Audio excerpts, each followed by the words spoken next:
was a night like this one, silent, cold, and the kind of night where shadows feel heavier than usual. There's a house at the very edge of a forgotten town. No one lives there. No one ever stays there. But sometimes the lights come on by themselves, and when they do, someone disappears.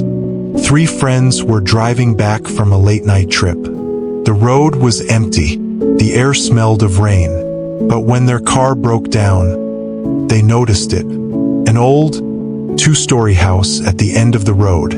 Its windows glowed faintly, almost as if it had been waiting. They had no choice, no signal on their phones, no other houses around, so they walked toward it.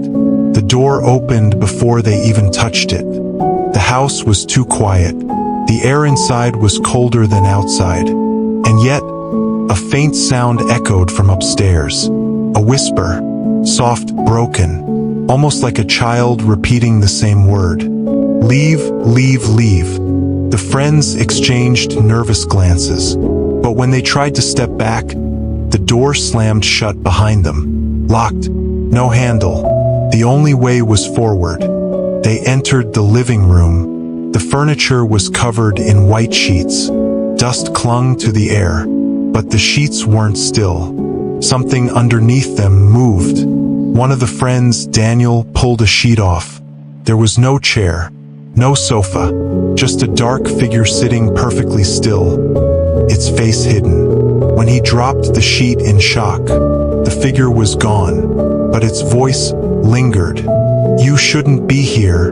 The whisper upstairs grew louder. Leave, leave, leave. But when they climbed the staircase, the whisper changed. It wasn't telling them to leave anymore. It was calling their names. Each one, perfectly clear.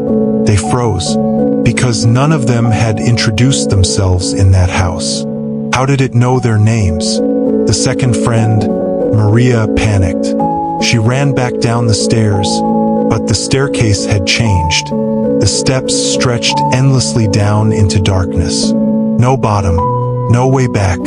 She screamed, but the darkness swallowed her.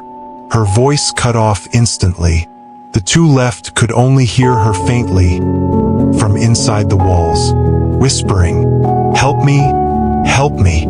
The hallway upstairs was lined with doors, but none of them opened, all except one. The door at the end, half open, light spilling out. As they approached, they noticed something scratched into the walls. Hundreds of marks, words carved deep into the wood. Don't look inside. Don't look inside. Don't look inside. But the door creaked wider, and they looked. Inside was a nursery. A cradle rocked gently, though no one touched it. A music box played by itself, the same note repeating, broken and distorted. And in the cradle lay something wrapped in blankets.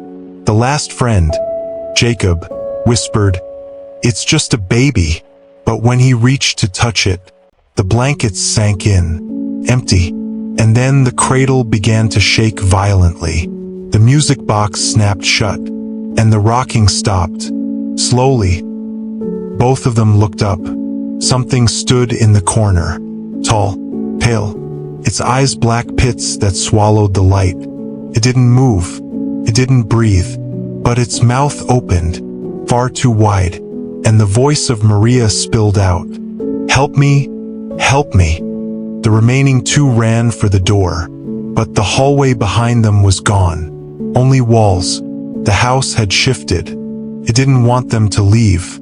Every door they opened led to the same room. The nursery, the cradle, the figure in the corner. Again and again, no matter what they did, Jacob began to scream. He clawed at the walls, leaving bloody marks. He shouted that he could hear Maria behind them. He swore she was right there, reaching out. And then he vanished. No sound, no trace, just gone. Only Daniel remained. The whisper returned. The same word again. Leave, leave, leave. He begged. He pounded on the walls. But the voice grew harsher. It wasn't a warning anymore. It was a command. Leave. And finally, the door appeared again. Daniel ran. The front door was unlocked. He burst outside, gasping for air. The house behind him stood silent, still, dark, almost like nothing had happened. He didn't look back. He just ran, all the way down the road until he found help. But when the police returned with him the next morning, the house wasn't there. Just empty land, grass, and dirt, like the house had never existed.